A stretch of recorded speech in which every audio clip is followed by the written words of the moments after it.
You know, man, chilling, just trying to survive the pandemic. You know what I mean? I feel you. We're all out here doing that, man. Hey, how you been holding out over there, man? Man, I've been good, bro. Just you know what I mean? Just trying to stay productive, trying to like stay working on different things. You feel me? More music, more films, television. Just trying to stay productive. Because if you're not productive, you will just watch everything on Netflix and then just get hella depressed. So I mean, we yeah. could watch the after party, over and over again. It's cool. You know what? I watched that, and I haven't like when it first came out. I watched that probably like every night for like a solid 2 months, and haven't watched it since. And then I've been watching that mess in here. That's how you know I am extremely bored. No, that was epic. I want to talk more about that later on. But man, it's all about this album, brother. Man, Yes, congratulations. sir. See You When I'm Famous. Out now. Yep. See You When I'm Famous. Brand new album out now. Inspired by the 17-year-old senior quote of mine that I really put in high school when I had to believe in myself before anybody else did. That is the moral behind the album. It's been out booming. Shouts out to every fan that's been out there playing that and really receiving that. And yeah, See You When I'm Famous, fan. Brand new album. Dope album. By the way, also you for the album cover, you used your actual yearbook picture. That's me. Like that's my real just yearbook pic. Did you add the chain though? You added the game. We added the chains. Okay. You know what I mean? The chains. 17-year-old me was hella broke. He didn't have any chains. Or he didn't have any real chains. You know what I mean? He had some chains, but there were some mail order chains that were just like maybe $50. You know what I mean? They ain't turn your neck green or nothing like that, right? I don't wear them long enough, but they could have. They probably would have. Now I want to talk about the album. Now you got it. Definitely took us on a journey. I love the intro. Obviously, Money Now is the single, but tell me what it was like. Getting in the studio with some of these guys. Like I'm a big fan of like what Rico Nasty's doing. Yep. Also, Ian Dior's another guy on the come up. I'm a fan of as well. Yep. So tell me what that was like in getting those people, or how did you strategize getting some of these features to be a part of that 17-year-old? Taking us back to that 17-year-old guy. You know what? I think the moral of this album was trying to also be fun, right? I wanted to tap into what I felt like myself, Kyle, KID, the early me was best at. And that's like making bright, uplifting music that is fun. You feel me? And energized. And about somebody like Rico Nasty is that is just like an uncontainable ball of energy right there. You feel me? One of my favorite rappers. And so when we wanted to flip that girls beat, there was no other choice like besides her. You know what I mean? And so I hit her up, and she was awesome, bro. Like she's so chill. Like people would probably think she's hella like probably just aggressive and angry and stuff like that, and she's not. She's like mad cool. So shouts out to Rico, and then Ian Dior. I was trying to make a whole like surf rock sound with this new album. And he's like that one of the dudes that knows how to balance like rap and rock really easily. Right. And I remember randomly at Rolling Loud, backstage at Rolling Loud, and Ian Dior comes walking by. And he walks up to me and is like talking to me about, him being like a fan of like old songs of mine. And I'm like, damn, bro, that's crazy because I'm actually a fan of yours. And I've been trying to hit you to like make some music. And yeah, when I had that Forget song, I sent him that, and he bodied that and sent it back like the same day. So shouts out to Ian Dior. Very cool individual. Shouts out Rico Nasty. Shouts out Trippie Redd. Shouts out AZ Chike. We're shouting everybody out. One sec. Shouts out Tyga. Shouts out Johnny Yukon. Shouts out my homie Too Short. You know what I mean? That was shouts hard. Out that was hard. Getting Short Dog on a record, that was fire. Bro, Short Dog, man. That's a funny story too. I remember when we were going to the studio to work with Too Short for the first time, and I'm sweating bullets. Like, I'm hella nervous. You know what I mean? It's Too Short. And the whole time I'm thinking, like, bro, I got to pull up. I got to be like, I got to bring some vices. Like, I need to bring, like, Hennessy. I brought, like, a whole gallon of Hennessy. And I was like, I need strippers to come, too. And my homie's telling me, like, nah, man, you're good. Get there. Start trying to offer Too Short all the Hennessy and stuff like that and the weed. And he's like, hell nah, bro. It's 1 p.m. Like, like I'm an adult man. Like, I'm not just gonna be smacking Hen Dog at like 1. It was pretty funny. Also, shouts out Raphael Sadiq. Yeah. My bro Bryson Tiller. That was Thank you, getting them thank two you. on the record was crazy, man. But Rap Sadiq, bro, like, man, that's different. It's different, man. He's a real R&B god. I think people don't realize how legendary he. Well, actually, what am I talking about? Everybody knows how legendary Raphael Sadiq is. Funny enough, the record that we were making, I remember I went to work with him, and it was the same thing. I was like hella nervous, and I told bro, like, this is kind of crazy. Like, what type of song do you think we should make? And he's like, well, what do you want to make? And I was like, I want to make like some beach surf music because I'm like from Ventura, and that's what this album is about. And he was like, all right, cool, cool. You ever heard of Jack Johnson? And I'm like, yeah, but I don't know if I want to make some Jack Johnson stuff. But what am I going to tell Raphael Sadiq? You know what I mean? What are you going to do, right? Full legend. So I just go with it. And shouts out to him because he totally knew what he was talking about. It ended up being the prettiest song I've ever made. And that was the Sun. Originally inspired by like Jack Johnson. So boom. That's awesome, man. Now, Kyle, like on this album too, I think one of the takeaways, one of my favorite, because I love everything, but I love being taken back to like that in the cypher, like lunchroom vibe, and I felt like I got that on Mr. Man. KID, yeah. So tell me where that stems from. Yeah, you know what? Mr. Man is my best friend from childhood. I probably met Mr. Man when I was 10 years old, and we were always rapping together. You know what I mean? That was like my rapping partner. Me and him have a bunch of music on YouTube under the name Mr. Man and KID. So if you want to look that up on YouTube, you'll see all of our old songs. But basically, with this album, I wanted to reconnect with the 17-year-old version of myself, that kid that was in high school, you know what I mean, who wrote See You When I'm Famous, and see what he was on. And I think one of the more important things was not forgetting where I came from and like really getting back to where when I was just doing it to have fun. And the person I started doing that with was Mr. Man. That's why that song specifically has that feel of you just rapping with your homie. Right. You know what I mean? Like you said, like at the lunchtime, like tables, just spin some ciphers with your homies. And yeah, that's a special song to me. That's arguably my favorite song because I feel like if my goal was to tap into the younger version of myself, that's the song that did it the most. You feel me? So, yeah, shouts out to that. That's like my favorite song on the whole thing. No, legit. Like when I heard, I was like, yo, like it literally took me back to high school. Cats playing the grinding beat on the lunch tables. Exactly. Yeah. That's like the only one we knew. Literally, that's the easiest one to do on the table. Right, legit. Now, what did you learn from that debut album for Light of Mine? And it was a great success. It went gold. I Spy was obviously a smash hit. What did you take away from that experience, going forward in your career? Because, I mean, after that came the movie, so to kind of break down, these experiences and how the success, how you handled the success, I should say. Yeah, looking back on it, I think I'm like it couldn't have gone a more perfect way. Like when I actually think about it, you know what I mean?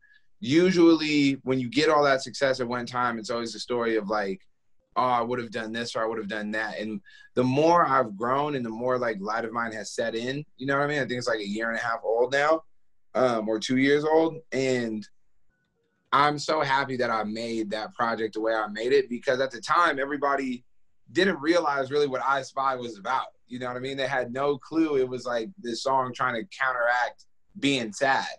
And the whole Light of Mine was an album dedicated to that. You know what I mean? Fighting against being sad, fighting against being depressed and all that. And I think for my debut album to be one that is that personal to me and that much of like a shift from just trying to make banger, banger, banger, banger, you know what I mean? And it to still be successful was like huge for me. And so I think I'm really happy the way I handled it, of not like succumbing to the pressure to try and just make banger, banger, banger. Because like this album is now I'm happy I've addressed the issues I was going through on Light of Mine, and I tried, this is more of like banger, banger, banger. Still coming with a story, but a story that's more geared towards like success and believing in yourself and all these positive things. Whereas Light of Mine was like a little more of an emotional album. And a lot of people for their debut album would never be like, okay, I'm going to make some like artsy emotional album. They would just try to go like top 40 the whole way, especially after having a song like I Spy, you know what I mean? Yeah.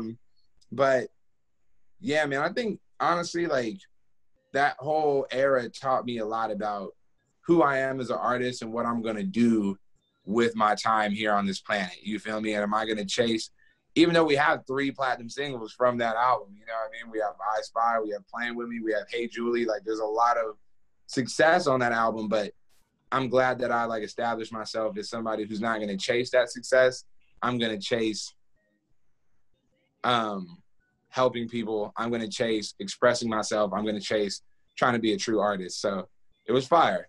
It was fire, but it took a couple years for me to realize that's what I did. In the moment, I thought I was, oh, bro, now I'm dropping this heat. It's just nothing but bangers. But really, when I go back and listen to that album, like, nah, bro, you're really like expressing like a deep sadness on here. And I think that it's really dope, like in hindsight, you know what I mean? No, definitely dope. Like from Light of Mine to the album now, like definitely like you could see the growth in the music and then just the energy all together, man. It's just great. Now you did a concert in your car series or yep. inaugural concert where people just watching you perform on stage from their cars. Explain that experience, because I think that's like literally going to be the wave. It's got, I mean, for now, for the rest of this year, if anybody tries to go on tour, they're going to have to do it like that. And I would say it is by far the most unique. It's the weirdest way I've ever done a show in my entire life. You feel me? Like, a live stream concert seems more regular than what we did. Yeah. But at the same time too, it's like as close as I've ever gotten to feeling like I'm doing a show again. Yeah, Concerts in Your Cars is a production company out of Ventura, California. You know what I mean? Woot, woot. And we did the very first concert in California since COVID hit. And it was fire because they set up this stage at the Ventura County Fairgrounds parking lot. We invited in hella people, and there's like 600 cars there, all packed. And the energy is still there, even though they're not outside the car dancing with you. Yeah. Like, you know, when you drop a banger, everybody just starts flashing their lights and stuff. It was weird, but it was still full of energy, you know? No, I definitely use that as an idea because we do our concert here at 94.1 in St. Pete, Florida, every year during like right before spring break. So I was like, yo, you know, we're actually talking about it today. And I'm like, yo, why don't we try to do what Kyle did down in, you know, over in Ventura with the concert while you're in your car? So like, I mean, it's definitely gonna start a revolution, bro. Look, honestly, y'all should. I think it's like safe. It is, it's safe. It's respectable of like the COVID-19 precautions, and it's still a way for people to like celebrate and have fun. So, yeah, man, y'all should. Hey, I feel like, you know what I mean? Take the idea and run with it. Do something. For sure. Now Netflix gave you the hip hop comedy, The After Party, about a couple years ago. Now that was awesome because you know you got to see all different walks of life from hip hop from Jadakiss, you know, who you grew up being a fan of. I remember you greatest rapper ever, bro. Most bars of all time. Legit. And then you had Wiz there as well. Of course, Tiana Taylor. Now, did you ever think about maybe doing a sequel to that? Or because I know Netflix has been. You know, we wanted to do a sequel to it, but I don't know if that's something that's gonna happen. But there's definitely more films in the works that I've been participating in recently, and with a lot of the same people too. You know what I mean? Whether it's like same writers and same production partners, like in a sense, like there could be a sequel, but it wouldn't be like the After Party sequel. It would be another movie made by a lot of the same people. That's something we're developing. And then, yeah, I've been working on, like I said, like television shows and more film stuff. I recently just starred in this Russo Brothers movie. Bro, which if you're not familiar with the Russo Brothers. Oh, I'm jealous. Trust me. I got this Avengers poster somewhere back. You can't see it. I think it's like over here. So, look, there you go. Wow, exactly. Yeah. So I randomly met Joe Russo at a party, and we became homies. And I ended up getting a role in this new movie, Cherry, starring Tom Holland, a.k.a. Spider-Man. That's the homie, too. Shouts out to him. And I shot that last fall, and hopefully that will be coming out sometime in the near future. But that's like some more film stuff I've been working on. So the film stuff is coming in heavy. You know what I mean? But that train has not slowed down. Now, in those conversations with Russo, I'm pretty sure he's going to have his hands in another Avenger movie down the road. Or you ever like slip that in low key when the camera cut? You know what, man? I would say I definitely, you know, they're working on a lot. Let's just say that. They're working on a lot. I Well, don't you know know they if got it's an X-Men Avengers now. movie. I don't know what it's going to be, but best believe the Russos always have something bubbling. So definitely don't take your eyes off the screen. Like, keep them peeled because they're always coming with more and more. For sure. Now, you know Marvel owns X-Men. And just hypothetically speaking, like what X-Men would you want to portray or Marvel character you think you'd be great at? Damn. Oh, hold on. Okay, stay right there. Hold on. Because you know what? There was a character. Okay, hold on. There was a couple characters that I have been dreaming about. But you know what? If in some form there was like a, you know, Miles Morales after high school type of vibe, that would probably be like dream role. You know what I mean? That'd be awesome. But yeah. And I'm hyped because they got the game for Miles coming out for PS5 when it dropped.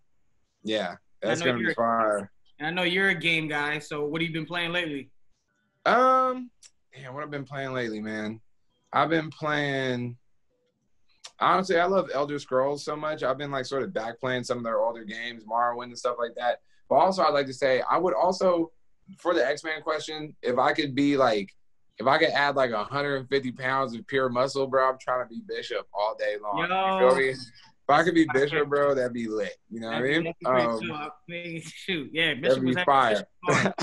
Bishop was hard, for real. Bishop was hard. But yeah, games I'm playing. Really, like, there's a game called Morrowind. It's from the Elder Scrolls collection, but it's really only on Xbox. But if you care about games that much, you for sure still have an Xbox, a 360, the new one. You got to have all the consoles. I got rid of my Xbox just recently. So see, man, you gotta keep them all. I've been playing that a lot lately, and playing a lot of Call of Duty Warzone, trying to get my kill death ratio up. You know what I mean? I've been so trash on that lately, dude. It's okay. Honestly, what you gotta do, bro, is take the scopes off. Everybody thinks the scopes help. They don't. Take them off. If you take the scope off, you're going to murk people because you're going to be playing a bunch of other people who have scopes and not going to aim as fast as you. And, yeah, just do that. Take your scopes off and watch. Say less. I definitely got to try that tonight for sure. Speaking of that, I know you are good friends with Logic, too. He called it quits, retired. You know, he's going to do the dad thing, which respect to him. He's definitely a GOAT in his own right within the new generation of lyricists and artists in the game. What was your take on that? I know you guys did a tour together. I know you guys spent a lot of time together on the road. Man, you know what? I feel kind of mixed ways about it. Like, well, the most importantly is that, you know, he's happy. And that's most important to me as like his homie and as a peer who respects him and has a whole lot of respect for him and his whole team of just awesome individuals. He's happy, and I'm just most proud of that. But then at the same time, it's like, this is his most fire album damn near ever. And it's like, yeah, for sure. Man, you still have so much heat. And the thing is, Logic has heat. Like, Logic has played me infinity songs, y'all. Like, I'm talking about that man is sitting on albums and albums and albums. So hearing that this would be the last one is just, I can't accept it. As a fan, I'm like, bro, no, we need more. And then also, I just sort of feel like, you know, he's somebody who helps people with his music. You know what I mean? He makes music that really helps people struggling with things. And knowing that that won't be there anymore, I'm like sort of like sad, you know what I mean? Because it's like such a commendable thing to dedicate your career to helping people out. So, you know what I mean? I have the utmost respect for Logic. And I just want it to continue so bad. But that's me being selfish. And shout out to Logic so that he can just have fun being a dad. For sure. And, I mean, he signed a hell of a deal with Twitch. Of course he did. Logic, I mean, he's so paid, bro. He does not need to do anything. Yeah, just when he thought it was over, like, nah, you know, I'm going to sign this $1 million deal or a multi-million-dollar deal with Twitch real quick. Bro, Logic is so egregiously paid. My man does not need to do any more rap songs.